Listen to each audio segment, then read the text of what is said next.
The most terrifying force in the universe doesn't come from a massive asteroid. It comes from something so small, it is completely invisible to the human eye. The atom. Inside the core of an atom lies an energy so intense it powers the stars. When released slowly, it can provide electricity for millions of people. But when released all at once, it creates the deadliest weapon humanity has ever built. We know how destructive a nuclear bomb is. But right now, there are hundreds of nuclear power plants operating near massive cities. They use the exact same physics, the exact same fuel. So, what stops a nuclear reactor from becoming a nuclear bomb? To answer that, we first need to understand the monster. It all starts with a very specific type of metal, uranium-235. Unlike normal metals, the center of a uranium-235 atom is incredibly fragile.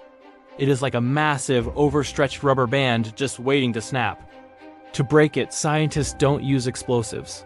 They use a microscopic bullet. They fire a tiny particle, called a neutron, directly into the heavy uranium atom. When the bullet hits, the atom can no longer hold itself together. It violently splits in two. This process is called fission. But here's where the magic and the terror happens. When the atom splits, a tiny fraction of its weight just disappears. Where does that missing mass go? It transforms into pure energy. This is the exact meaning behind Albert Einstein's famous equation, E equals mc2. Because the c in that equation stands for the speed of light squared, the multiplier is incredibly huge. It means that a piece of missing mass the size of a single grain of sand transforms into enough raw energy to power an entire city. But splitting just one atom doesn't make a bomb. The real danger comes from what happens next.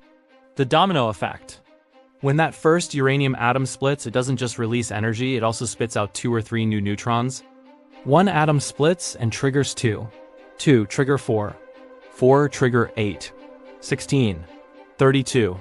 Millions. This is called an uncontrolled chain reaction. And the most terrifying part? This entire process involving trillions of splitting atoms happens in roughly 1/1,000,000th of a second. That instantaneous release of unstoppable heat and pressure is a nuclear detonation.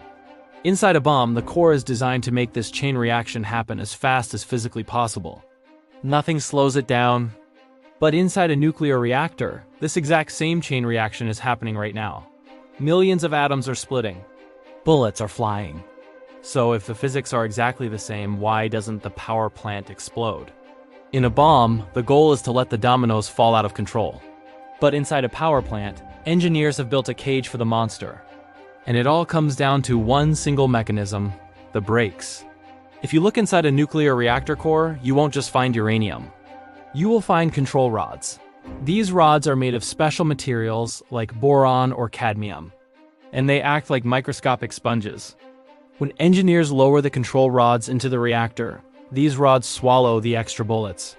Instead of one atom triggering 2, the rods absorb the excess, forcing one atom to trigger exactly one other atom. This is the invisible boundary that saves cities. By moving these rods up and down, engineers can perfectly control the chain reaction. They keep the uranium at the right temperature, hot enough to release massive energy, but controlled enough so it never explodes. You might think a nuclear plant is a hyper-advanced futuristic machine. But the truth is, it's just the most expensive teapot in the world. The massive heat from the splitting atoms is used for one simple task, boiling water. That steam is pushed through pipes to spin a massive fan called a turbine. The spinning turbine powers a generator.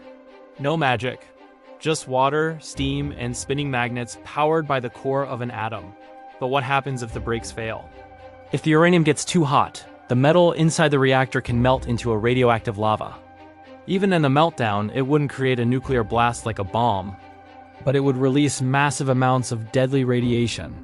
That's why reactors are trapped inside layers of solid steel and thousands of tons of concrete. A fortress built to keep the monster inside.